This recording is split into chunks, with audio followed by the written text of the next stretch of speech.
On the day of my heart surgery, my son didn't call. But I found out he paid $80,000 for his mother-in-law's plastic surgery. "She needed it more, Mom," he said later. That afternoon, I made a decision that would change everything. Before we continue, comment where you're watching from, and subscribe to the channel. We'd love to see how far our stories are reaching.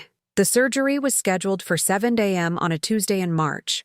Cleveland Clinic, the best cardiac unit in Ohio. Patterson had explained the procedure 3 times. A triple bypass, 4 hours minimum, significant risk for a woman my age. I was 67 years old, and my heart was failing. I called Gregory the night before, my only son, the boy I raised alone after his father died when he was 12, the man I put through college, through law school, through the down payment on his first house. "Mom, I can't talk long. Kimberly and I have dinner reservations. I just wanted to hear your voice. Before tomorrow, you'll be fine. The doctors know what they're doing." I heard his wife's voice in the background, impatient. "Look, I gotta go. Call me when you wake up." He hung up before I could say, "I love you." My friend Cynthia drove me to the hospital at 5 a.m. She's been my lawyer for 30 years, my confidant for longer. She held my hand in the pre-op room while nurses inserted IVs and checked monitors. Cynthia's jaw tightened. She knew. She'd watched my son drift away ever since he married Kimberly 8 years ago. Watched him become someone I barely recognized. "He'll call," I said, not believing it. The anesthesiologist came in with his cart, asked me to count backward from 10. I remember thinking, maybe Gregory will be there when I wake up. Maybe he'll surprise me. I woke up 6 hours later in the ICU. Tubes in my chest, machines beeping, pain like nothing I'd ever felt. A nurse adjusted my morphine drip and told me the surgery went well. "A woman named Cynthia. She's in the waiting room." "Anyone else? My son?" The nurse checked her clipboard. "No, ma'am, just the one." I closed my eyes. The morphine made everything soft and distant, but it couldn't touch the pain in my chest that had nothing to do with the surgery. Cynthia came in an hour later. She brought flowers and a card and the look on her face that told me everything. "Ruth, I'm so sorry." I checked with the nurse's station. Nothing. I stared at the ceiling. White tiles, fluorescent lights. I'd spent 40 years building Harper Medical Supply. Started with one small warehouse in Toledo. Grew it to 12 locations across 3 states. Employed 200 people. Put my son through every school. Bought him every car. Paid for his wedding, his honeymoon, his life. And on the day I might have died, he couldn't be bothered to pick up the phone. "There's something else," Cynthia said. Her voice had that careful tone she used in depositions when she was about to reveal something damaging. "I was going through some paperwork this morning, the company accounts. I noticed a transfer I hadn't authorized. $80,000. To a clinic in Miami, Lawson Cosmetic Surgery Center. I knew that name. Pamela Lawson, Kimberly's mother. The woman who'd spent the last 8 years telling my son that I was too involved in their lives, that I needed to let go, that my money came with too many strings. What kind of surgery?" Cynthia hesitated. "Full body work. Face, neck, liposuction. The works." I laughed. It hurt my chest, but I laughed anyway. My son had taken $80,000 from the company I built to pay for his mother-in-law's vanity while I lay on an operating table with my chest cracked open. "When was the transfer?" "Monday, the day before your surgery. The same day he told me he couldn't talk because he had dinner reservations. The same day he was too busy to say goodbye to his mother." I pressed the call button for the nurse, asked for my phone. Cynthia handed it to me, her face worried. "Ruth, you need to rest. My heart has been broken for years. This won't make it worse." I called Gregory. He answered on the 4th ring. "Mom, how are you? How did it go?" "I'm alive. No thanks to you." "What? Mom? I was going to call, but things got crazy. Kimberly's mother had her surgery yesterday, and we've been at the hospital with her." "I know about the surgery, Gregory. I know about the $80,000. "Mom, I can explain." "Can you? Can you explain why you paid for Pamela's facelift with my money while I was having my chest cut open?" "It wasn't like that. Kimberly was so stressed. Her mother's been wanting this for years, and the timing just worked out." The timing. Your mother's heart surgery was inconvenient timing for Pamela's tummy tuck. She needed it more, Mom. His voice had that defensive edge I knew so well. The one he used when he knew he was wrong but couldn't admit it. You're strong. You've always been strong. Pamela is fragile. She needed our support. Fragile. The woman who'd spent 8 years turning my son against me was fragile. And I, who had built everything from nothing, who had raised a child alone, who had just survived having my heart physically reconstructed, I was strong. Strong enough to be ignored. Strong enough to be forgotten. Strong enough to have my money stolen for someone else's cosmetic vanity. Gregory, I want you to listen very carefully to what I'm about to say. Don't interrupt me. I have spent 40 years building something. I have given you everything. Education, opportunities, money, love. And this is what I get in return. Silence on the day I might have died. Theft from my own company. She needed it more. It's not theft. I'm on the board. I have signatory authority, which I gave you, because you're my son, because I trusted you. Mom, please, let's talk about this when you're feeling better. You're emotional right now. Emotional. The word men use when women have legitimate grievances. The word my son used to dismiss me while I lay in a hospital bed with fresh stitches in my chest. We're done talking, Gregory. Cynthia was watching me with something like admiration in her eyes. What are you going to do? I looked at the monitors beside my bed. My heart rate was elevated but steady. The new pathways the surgeon had created were working, blood flowing where it hadn't flowed in years. I'm going to get better, I said, and then I'm going to make some changes. That night, alone in my hospital room, I made a list. Everything I had given Gregory over the years. The private school tuition, $180,000. The college and law school, $320,000. The down payment on his house, $150,000. The wedding, $75,000. The monthly allowance I still paid him because his law practice never quite took off, $8,000 a month for the last 6 years. That was another $576,000, over $1.3 million, plus the $80,000 for Pamela's surgery. And what had I received in return? A son who couldn't call on the day of my heart surgery. A son who told me his mother-in-law needed my money more than I needed his presence. The morphine was wearing off. The pain in my chest was sharp and real. But for the first time in years, my mind was perfectly clear.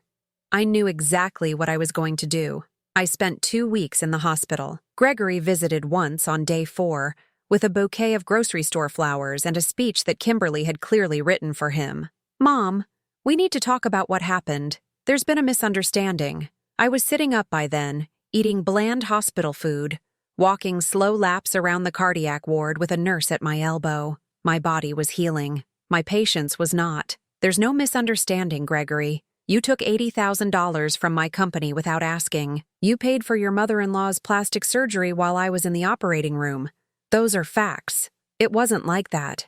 Kimberly and I have been planning this for months. Pamela's self-esteem was really suffering. And you have so much money, Mom. You wouldn't even notice. Wouldn't notice $80,000? In the context of the company, it's nothing. A rounding error. I set down my fork, looked at my son, really looked at him for the first time in years.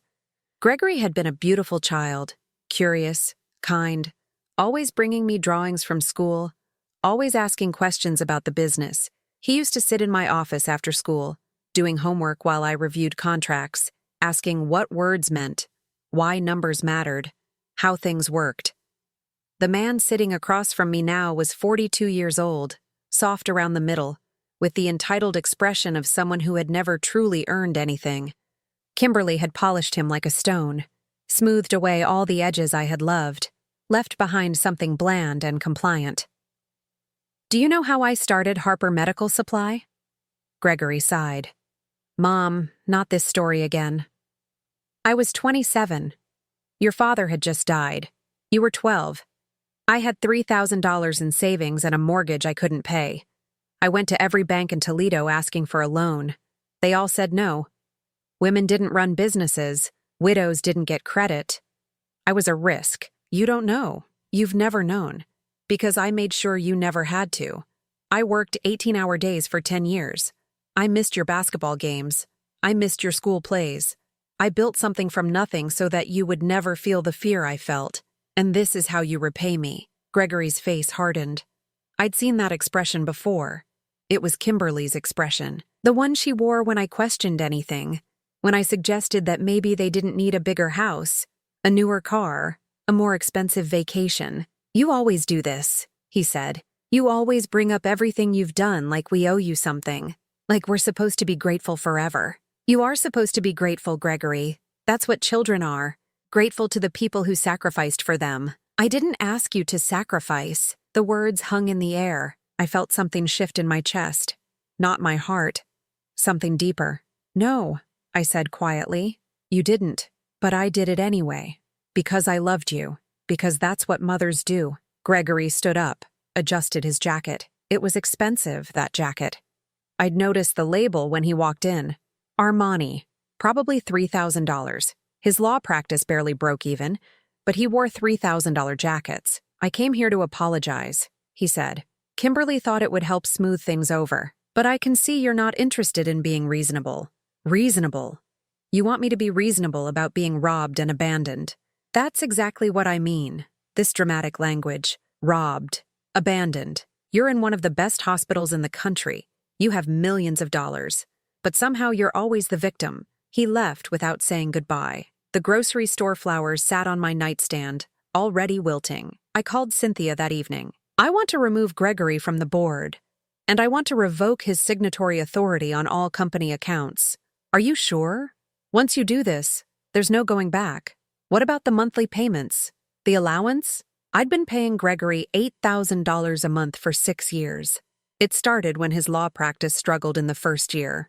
Just until I get on my feet, he'd said. 6 years later, he was still getting on his feet while wearing Armani and paying for his mother-in-law's cosmetic surgery. Ruth, he'll notice immediately.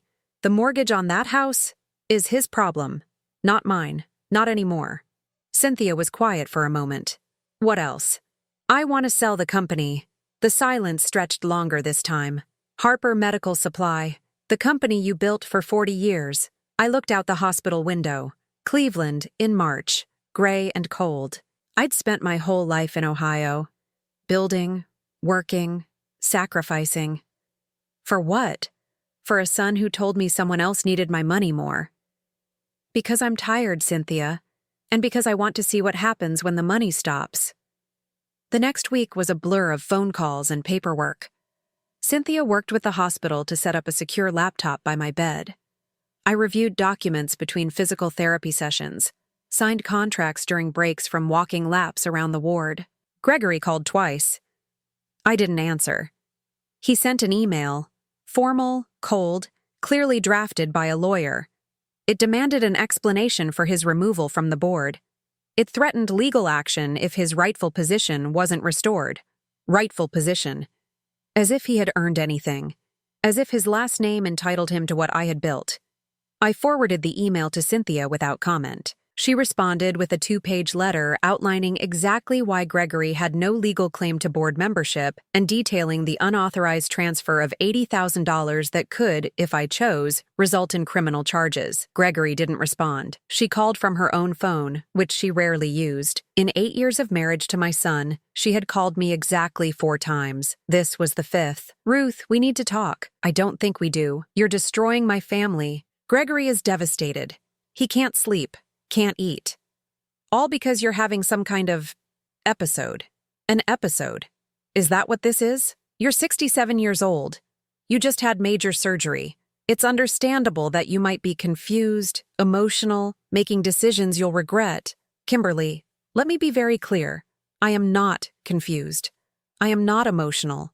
And I regret nothing. Your husband stole from me. He abandoned me on the day of my surgery. And you encouraged him to do it. He didn't steal anything. The money was for family. Pamela is not my family. She's Gregory's family, which makes her your family. That's how it works. I laughed. The same laugh from the hospital bed. The one that hurt my chest. That's not how it works, Kimberly. Family earns trust. Family shows up. Family doesn't take $80,000 for a facelift while the person who earned that money is in heart surgery. You're being dramatic. You have millions. This is a drop in the bucket. Then you won't miss the monthly checks. Silence. Finally, something that mattered to her. The $8,000 I've been sending Gregory every month for 6 years. That stops now. You can't do that. We have expenses. The house, the cars, the club membership. Then I suggest you cut some expenses. Ruth, be reasonable. We can work this out.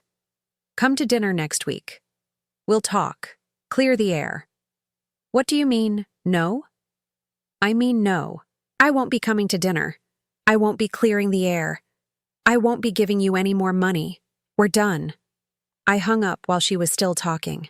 That night, I dreamed of my husband.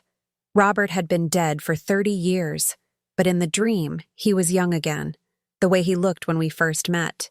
He was standing in an empty warehouse, the first Harper medical supply location, surrounded by boxes and dust. You built all this? He asked. I built more, so much more. Gregory forgot where it came from. Robert nodded. He always understood.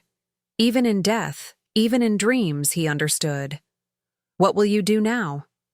I looked around the warehouse. It was empty, but not abandoned. There was potential in empty spaces, room to build something new. I'm going to find out who I am, I said, when I'm not giving everything away.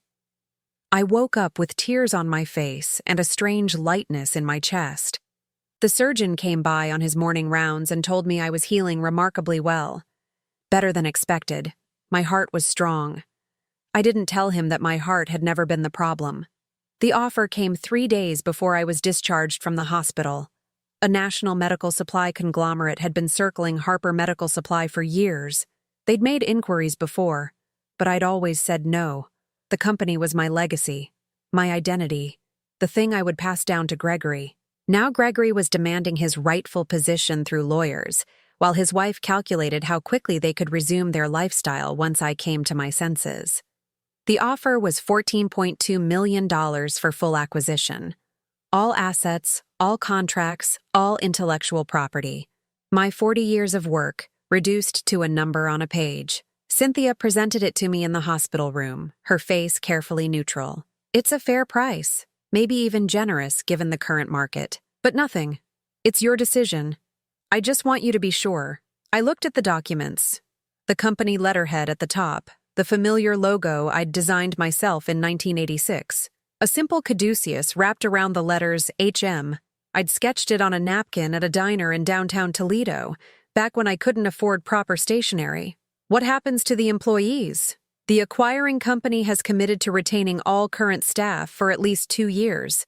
After that, it depends on performance and market conditions. 200 people. Some of them had been with me since the beginning. Martha in accounting, who started as my part-time bookkeeper when Gregory was in middle school. Dave in logistics, who drove the delivery truck himself for the first 5 years. Eileen, my executive assistant for 2 decades, who knew where every file was kept and every body was buried. Can I negotiate better terms for them? Cynthia smiled. Already done. 3-year employment guarantee, severance packages if terminated, pension contributions matched at current levels. This was why I kept Cynthia around. She knew what mattered to me, sometimes before I did. And the money? Where does it go? Wherever you want. I'd recommend a mix of investments and liquid assets. At your age, with your health situation, you want flexibility. At my age, with my health situation. The polite way of saying I might not have much time left. What about Gregory? Can he contest the sale? He can try. He won't succeed. The company is entirely in your name. His board position was advisory only, no equity stake. You gave him everything he had, and now you're taking it back. Taking it back. The words felt strange in my mouth. For 40 years, I'd only known how to give. Money, time, love, opportunity. I'd given until I was empty, and then I'd given more. What did it feel like to take something back? I signed the papers that afternoon. $14.2 million, transferred to accounts in my name alone. Cynthia notarized everything, filed the paperwork, made it official. Harper Medical Supply was no longer mine. The discharge nurse helped me into a wheelchair the next morning. Hospital policy, even though I could walk on my own. Cynthia was waiting by the entrance with her car. I should have gone home. My house in the suburbs. The one I'd lived in for 30 years. The one where Gregory grew up. There were medications to manage. Follow-up appointments to schedule. A life to resume. The office, I said, one last time. The Harper Medical Supply headquarters was a 3-story building on the east side of Cleveland. Not fancy, but solid. Brick and glass and 40 years of memories. I used my key to get in. The security guard looked surprised to see me. Everyone knew I'd been in the hospital. But he just nodded and went back to his crossword puzzle. The elevator took me to the 3rd floor. My office. The corner suite with windows overlooking the parking lot. Not much of a view, but I'd never cared about views. I cared about the work. My desk was exactly as I'd left it. A stack of contracts waiting for signature. A framed photo of Gregory at his law school graduation, grinning in his cap and gown. A coffee mug that said, "World's Best Boss," that the staff had given me on my 60th birthday. I sat in my chair. Leather, worn soft from years of use. I'd made every important decision of my professional life from this chair. Hired and fired. Negotiated contracts. Built an empire. And now it was someone else's. I picked up the photo of Gregory, 25 years old in the picture, full of promise and potential. I remembered that day so clearly. The pride I felt watching him receive his diploma, the certainty that all my sacrifices had been worth it. Where had that boy gone? When had he become the man who told me Pamela needed my money more? I put the photo face down on the desk. Eileen appeared in the doorway. She was 63, silver-haired, with the kind of efficient demeanor that made everything run smoothly. She'd been crying. I could see the redness around her eyes. "Mrs. Harper, I didn't expect you back so soon. Just collecting a few things." She came in, closed the door behind her. "Is it true? About the sale? And Gregory? The staff is saying..." "What is the staff saying?" Eileen hesitated. "That there was a falling out. That he did something unforgivable." Unforgivable. That was the right word. "He made choices," I said carefully. "And now I'm making mine." "Will you be okay? After the surgery? And now this?" I looked around the office. The plaques on the wall, the awards, the certificates, 40 years of achievement, reduced to decorations. "I'll be fine, Eileen. Better than fine." "Where will you go?" It was a good question. I'd been so focused on ending things that I hadn't thought about what came next. My house felt empty. Cleveland felt gray. Ohio felt like a life I'd outgrown. "Somewhere warm," I said. "Somewhere beautiful. Somewhere no one knows who Ruth Harper is or what she built." Eileen nodded. She understood. After 20 years, she always understood. "I'll miss you," she said. "I'll miss you too, but you'll be fine. The new owners will need someone who knows where everything is. That's you." We hugged, carefully, because of my chest, but sincerely. Then I gathered a few personal items, some photos, a paperweight my husband gave me, the coffee mug, and walked out of Harper Medical Supply for the last time. Cynthia was waiting in the parking lot. "Not yet, but I will." I thought about Gregory, about Kimberly, about the $8,000 monthly checks that had just stopped, about the house they couldn't afford, the lifestyle they couldn't maintain, the slow unraveling that was about to begin. "Now," I said, "we wait." The first call came 3 days later. Gregory, frantic, demanding to know why his allowance hadn't been deposited. I let it go to voicemail. The second call came an hour later. Kimberly, furious, threatening legal action. The third, fourth, fifth calls. Gregory again, his tone shifting from angry to pleading. "Mom, please, we need to talk. There's been some kind of mistake." No mistake, just consequences. I spent those days packing. Not everything. Most of my possessions meant nothing to me anymore, but the things that mattered. Photo albums from Gregory's childhood, my husband's watch, a few pieces of jewelry my mother had left me. The rest I donated. Furniture to Goodwill, clothes to the women's shelter downtown, books to the library. I was stripping my life down to essentials, preparing for something new. Cynthia helped me find a realtor. The house sold within a week, $450,000 cash offer. Another piece of my old life, gone. "Where will you stay?" Cynthia asked. "Hotel for now, then somewhere else entirely." I'd mentioned it once, years ago, a dream I'd had since I was young. Tuscan hills, vineyards, ancient stone buildings. A place where life moved slowly and no one expected anything from me. "Ruth, you just had heart surgery. You can't just disappear to another country." That night, I booked a one-way ticket to Florence, first class, because why not? I had $14.2 million, and no one left to spend it on but myself. The flight left in 6 days, plenty of time to finish packing, to tie up loose ends, to disappear. Gregory called 47 more times before I left. I didn't answer any of them. Each voicemail grew more desperate. The anger faded into pleading, the pleading into something like grief. "Mom, please. I don't understand what's happening. Why won't you talk to me? We're family. You can't just abandon family." Abandon. The word he used to describe what I was doing. The same word I would use to describe what he did on the day of my surgery. The difference was, I had earned the right to leave. He had earned nothing but consequences. I boarded the plane to Florence on a Thursday morning. Cynthia drove me to the airport, hugged me carefully, made me promise to call when I landed. "Are you sure about this?" I looked out the window at the Cleveland skyline. Gray buildings, gray sky, gray life. I've never been more sure of anything. The plane took off. I watched Ohio shrink beneath me until it was just a patch of brown and gray among other patches of brown and gray. Then clouds covered everything, and there was nothing to see but white. I closed my eyes and slept. For the first time in weeks, I didn't dream of Gregory. I didn't dream of anything. When I woke up, we were over the Atlantic. Everything I'd built was behind me. Everything I might become was ahead. I ordered champagne and toasted myself to new beginnings, to finally being free.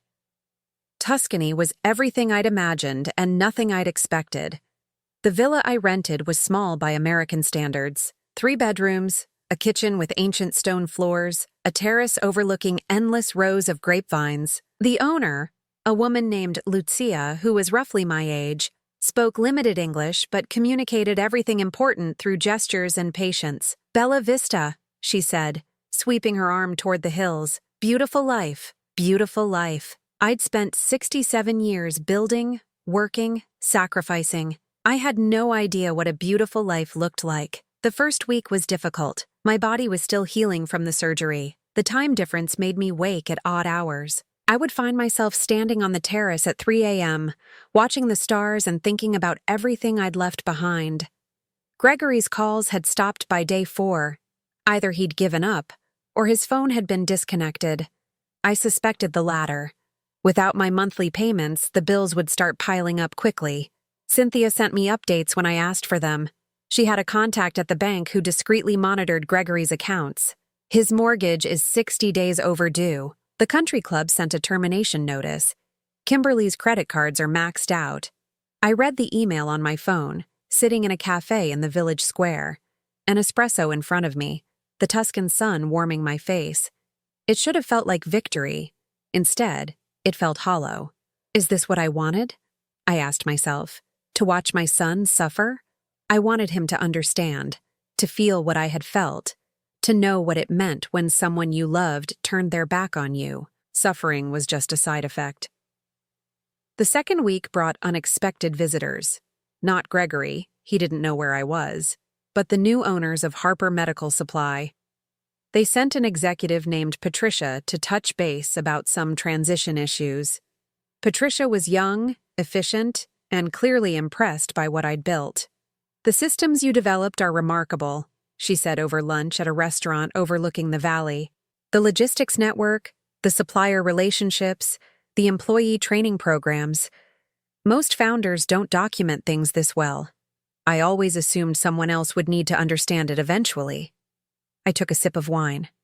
A local Brunello, deep red and complex. That was the plan. What happened? If you don't mind me asking, he forgot who built it. He forgot who he was supposed to be. Patricia nodded. She was professional enough not to pry further. The employees miss you, she said. Especially Eileen. She talks about you constantly. Tell her I'm well. Tell them all I'm well. I looked at the hills, the vineyards, the ancient olive trees. I thought about the hospital room in Cleveland, the silence of my phone, the sound of Gregory's voice telling me Pamela needed my money more. I'm getting there. Patricia left the next morning. Business called her back to Ohio, to the company that used to be mine. I watched her taxi disappear down the winding road and felt nothing. The company was just a thing now. A thing that no longer defined me. The third week, I started walking. Doctor's orders, Cynthia reminded me via email. Cardiac rehabilitation required daily exercise, but in Tuscany, exercise didn't mean a treadmill in a sterile gym. It meant winding paths through vineyards, stone steps up to medieval villages, slow walks through markets filled with fresh produce and flowers. I walked and I thought about Gregory, about Kimberly, about all the years I'd spent giving without asking. Had I created this? Had my generosity enabled his entitlement? Had I loved him into becoming someone I didn't recognize?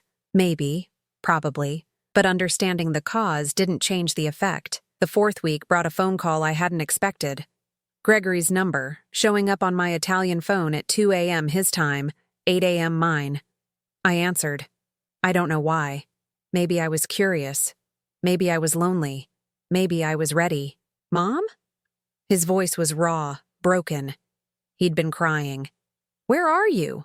We've been looking everywhere. The house is sold. Cynthia won't tell us anything. No one knows where you went.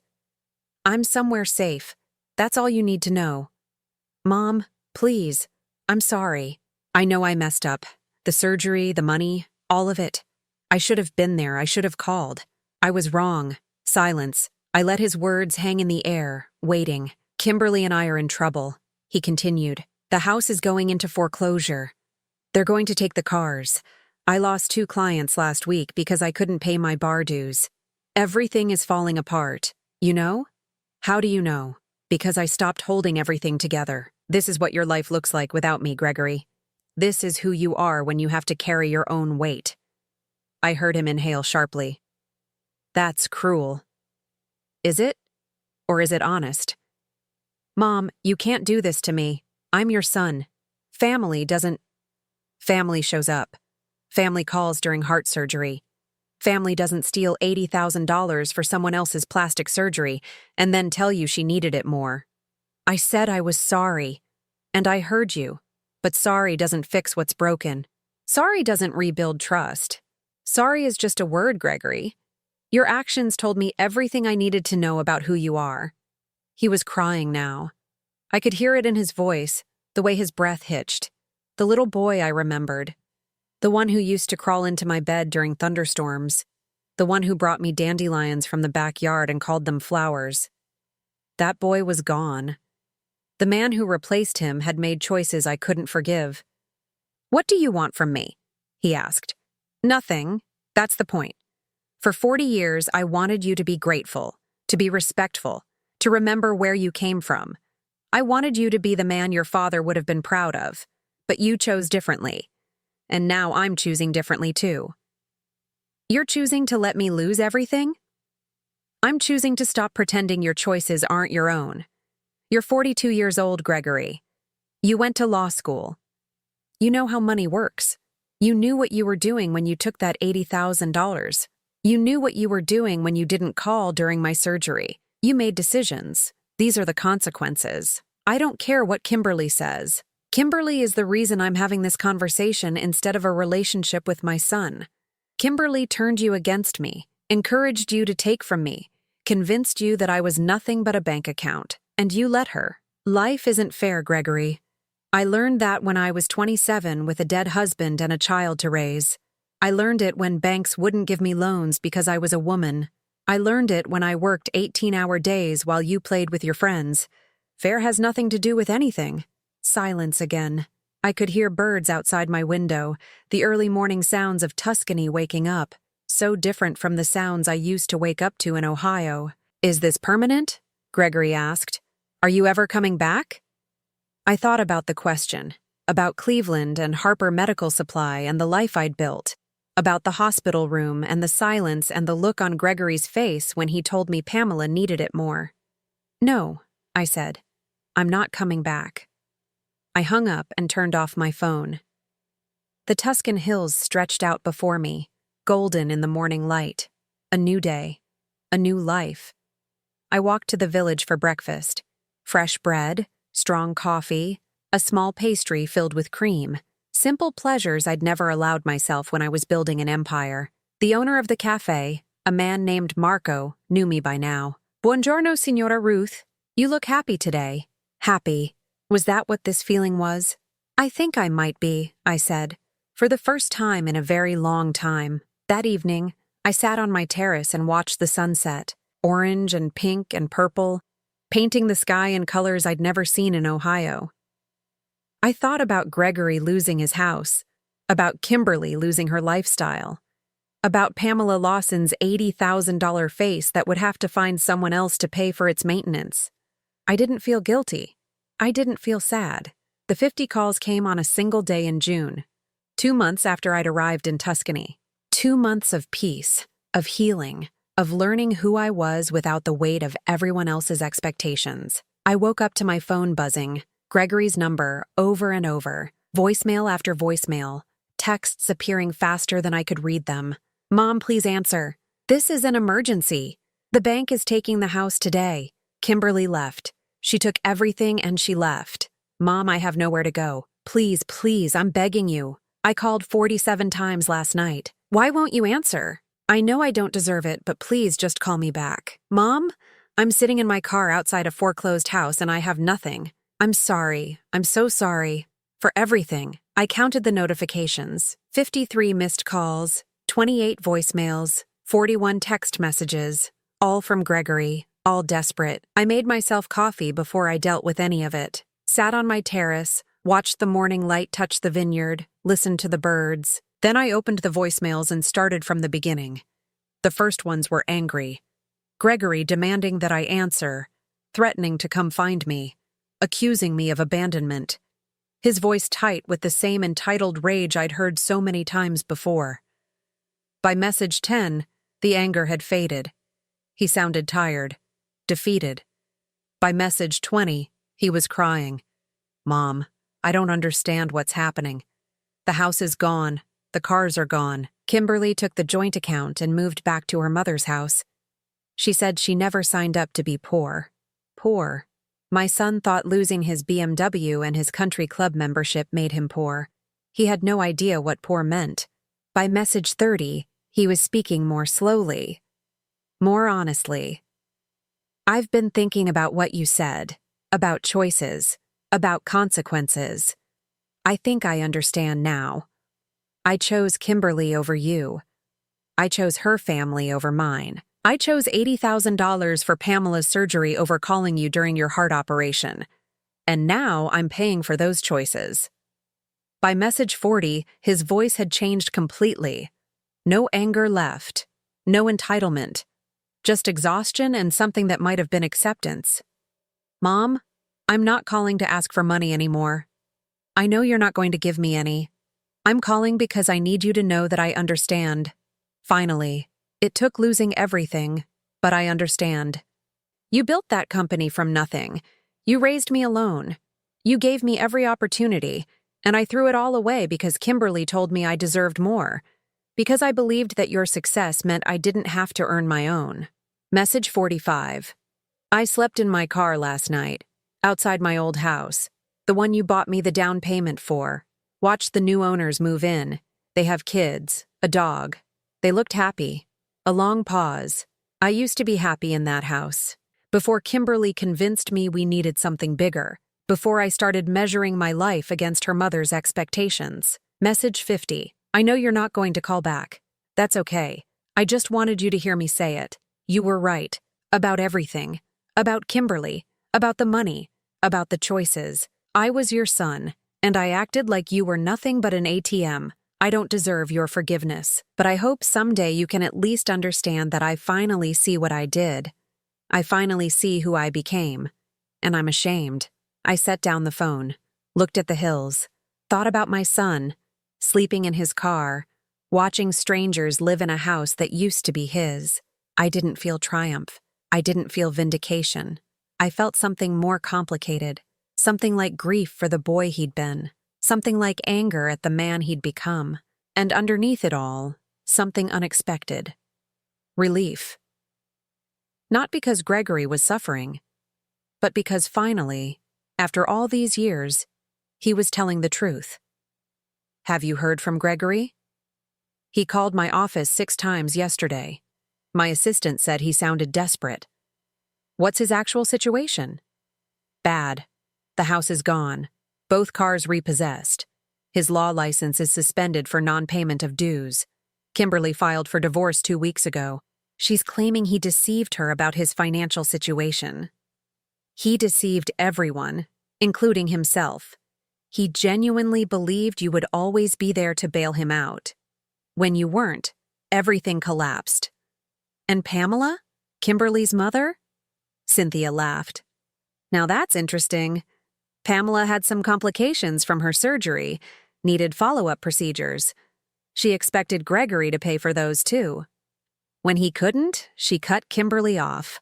Apparently, there's no room for a divorced daughter with a failed marriage in Pamela's newly lifted life. Karma. Immediate and brutal. What should I do? I asked. That depends. What do you want? I thought about the voicemails. About Gregory's voice changing from angry to broken to honest. About the words he'd finally said after 42 years. You were right. I want to know if it's real, I said. I want to know if he's actually changed, or if he's just saying what he thinks I want to hear. There's only one way to find out. I knew she was right, but I wasn't ready. Not yet. Give me a week, I said. Let me think. I spent that week walking more than usual. Up into the hills, through the villages, along roads that had been there for centuries.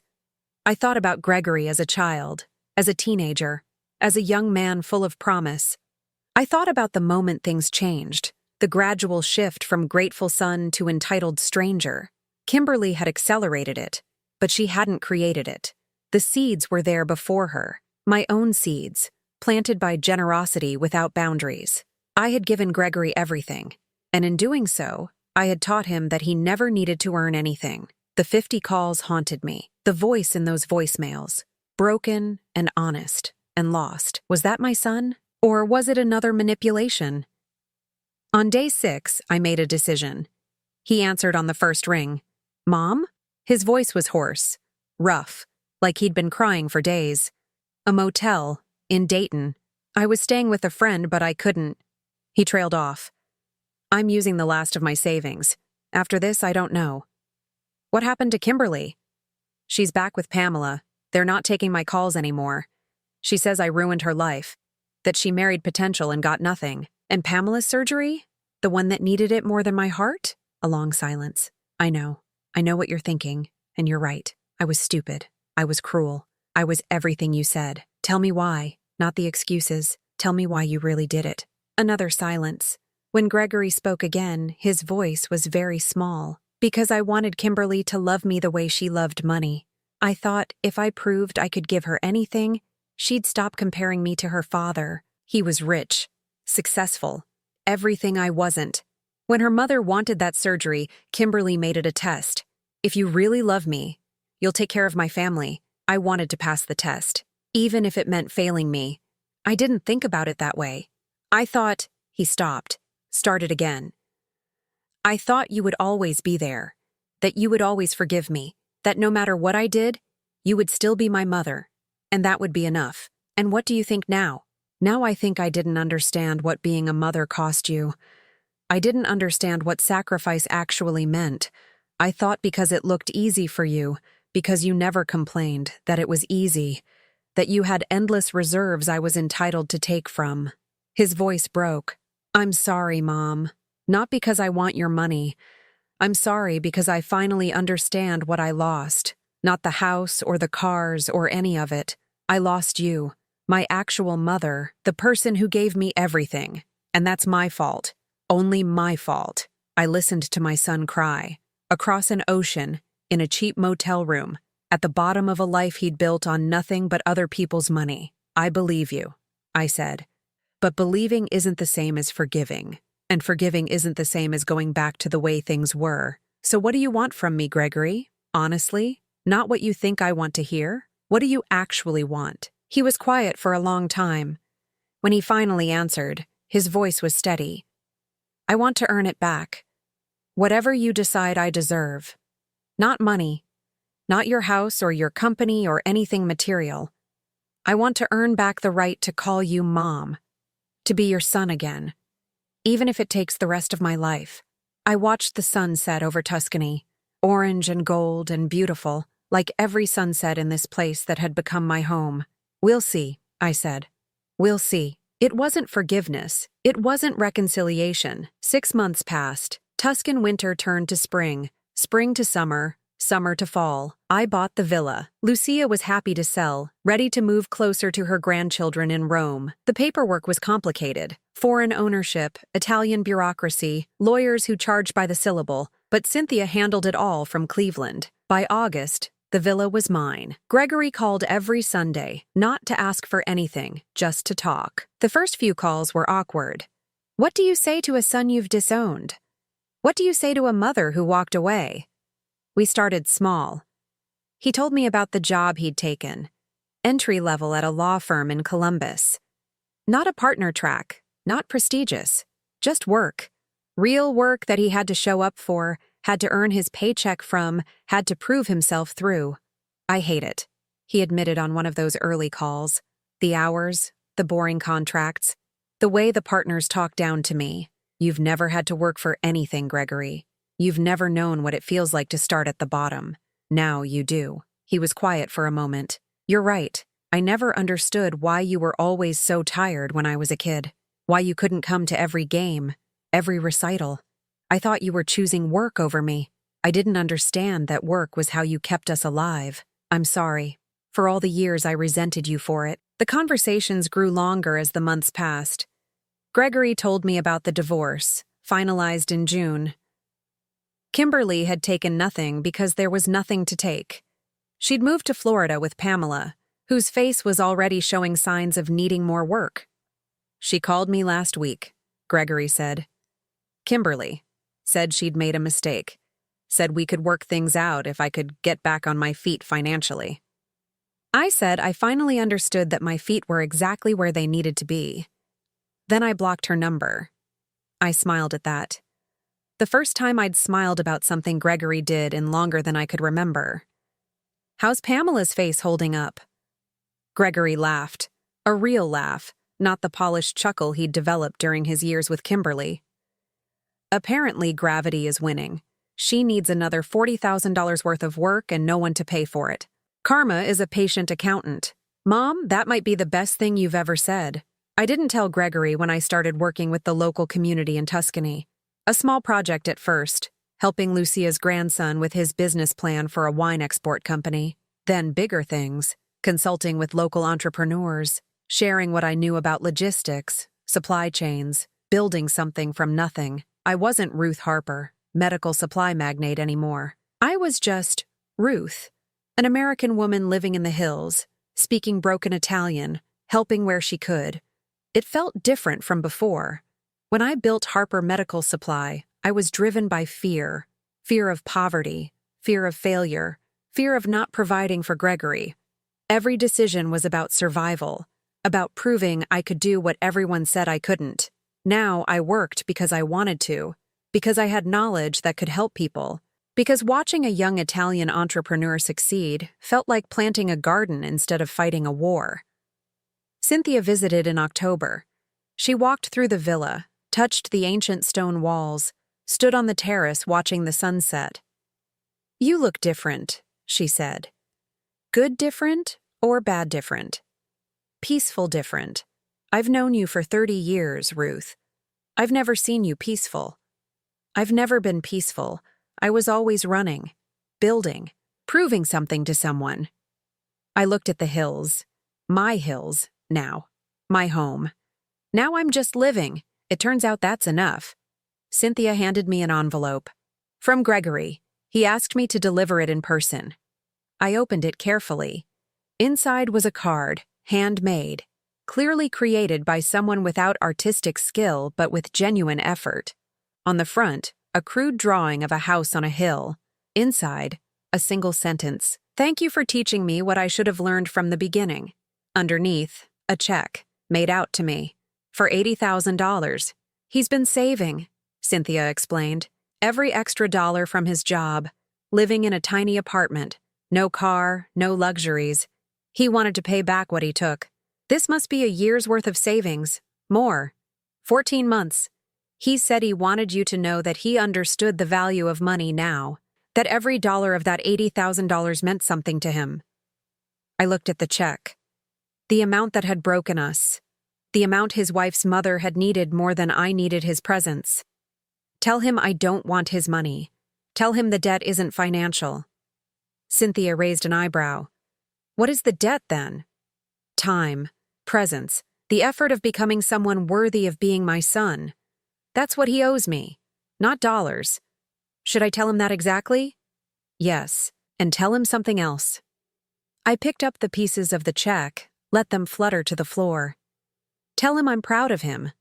For the first time in a very long time, I'm proud of who he's becoming. Cynthia smiled. That might mean more to him than any amount of money. The following spring, Gregory came to visit. His first time on an airplane since college. His first time in Europe, ever. I watched him walk up the path to the villa. He was thinner than before, older looking somehow, despite only being 43. But he carried himself differently. Less like someone who expected the world to give him things. More like someone who had learned to carry his own weight. Mom. He stopped a few feet away. Uncertain. I didn't hug him. We weren't there yet. Welcome to Tuscany. Would you like some coffee? We sat on the terrace. The same terrace where I'd watched sunsets and processed voicemails and decided who I wanted to be. Gregory looked around at the hills, the vineyards, the ancient olive trees. It's beautiful, he said. You found what you were looking for. I found what I didn't know I was looking for. There's a difference. He nodded, sipped his coffee. We sat in comfortable silence for a while. I divorced Kimberly, he said eventually. You know that. She called me last month, said Pamela's money ran out, said they're living in a 2-bedroom apartment now, said she realizes what she lost. And nothing. I hung up. He set down his cup. I used to think I needed her validation. Her approval. I used to think that if I gave her enough, she'd finally see me as good enough. It took losing everything to realize I was trying to fill a hole that wasn't mine to fill. I looked at my son, the man he was becoming. Different from the man I'd hoped he'd be, but maybe better suited to the world he actually lived in. I'm not going to forgive you, Gregory. Not the way you want. What you did on the day of my surgery, the silence, the theft, the she needed it more, that broke something. It can't be unbroken. He nodded. His eyes were wet. But I can build something new, I continued. Not what we had before. Something different. Honest. Based on who you actually are.